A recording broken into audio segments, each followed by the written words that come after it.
Paulus itu pengikut Kristus, bukan musuhnya Yesus ya. Ya Bapak Ibu Saudara, banyak orang tidak paham ya, terutama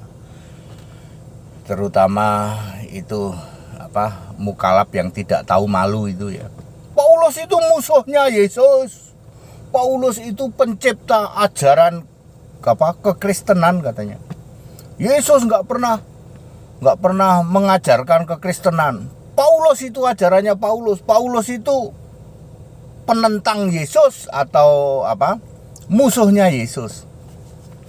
Paulus itu pengikut Kristus, ndul. Ya.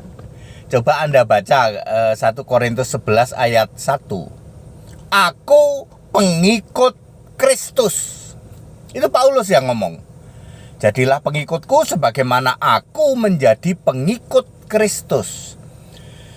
Pengikut Kristus artinya bahwa Paulus ini ya ketemu dengan Yesus pada saat Yesus menampakkan diri 40 hari. Makanya dia disebut pengikut Kristus, bukan murid Yesus. Kalau murid itu pada saat Yesusnya jadi manusia. Ini Yesus sudah menampakkan diri selama 40 hari, lalu Yesus menemui Paulus ya, makanya Paulus disebut pengikut Kristus ya. Sebagaimana Yesus sendiri juga berkata tentang pengikut Kristus di dalam Markus 9 ayat 41 ya. Ya. Jadi Paulus itu pengikut Kristus. Kapan ya Paulus itu ketemu sama Yesus itu kapan? Ada di dalam 1 Korintus 15 ayat 8. Dan yang paling akhir dari semuanya itu, iya itu Yesus menampakkan diri kepadaku. Tuh, Paulus ketemu Yesus saat detik-detik terakhir Yesus menampakkan diri. Kalau di tempat kami di Gaifu ya, sama pendeta HTD bisa merinci. Yesus menemui Paulus itu di Yerusalem. Terjadi pada kebangkitan hari ke-40. Hari ke-40. Ya, lalu jatuhnya hari Kamis.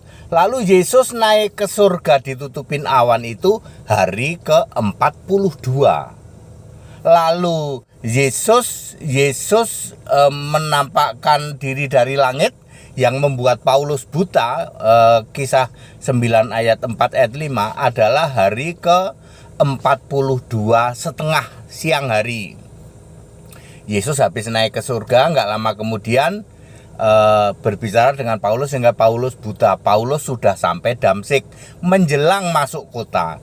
Jadi pertama kali ketemu Paulus itu di Yerusalem ketika Paulus akan berangkat ke Damsyik. Ya, lalu Paulus tobat itu pada saat sudah di Damsyik ya. Jadi sebenarnya itu yang terjadi. Jadi Paulus itu pengikut Kristus, betul. Lah itu mukalaf tidak tahu malu, mukalaf malu-maluin kok kenceng banget ya. Paulus itu musuhnya Yesus. Ya kan dia buta huruf. Ya, dia kan buta huruf ya, nggak bisa baca ya. Kok nggak malu ya Pak? Kenceng sekali kok nggak malu ya? Padahal 1 Korintus 11 ayat 1 jelas Paulus berkata, aku pengikut Kristus. Itu mukalaf kenapa nggak malu ya Pak? Ya, dia kan golongannya malu-maluin. Tidak tahu malu, ya malu-maluin ya, seperti itu ya Bapak Ibu Saudara ya.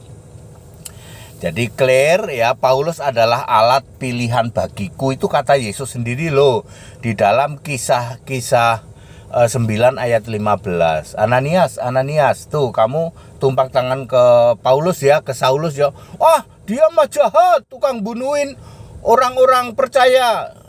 Ya, lalu Yesus berkata, ia alat pilihan bagiku. Jadi nggak sembarangan si Paulus itu, ya, nggak sembarangan dia. Ya, seperti itu. Ya, very clear.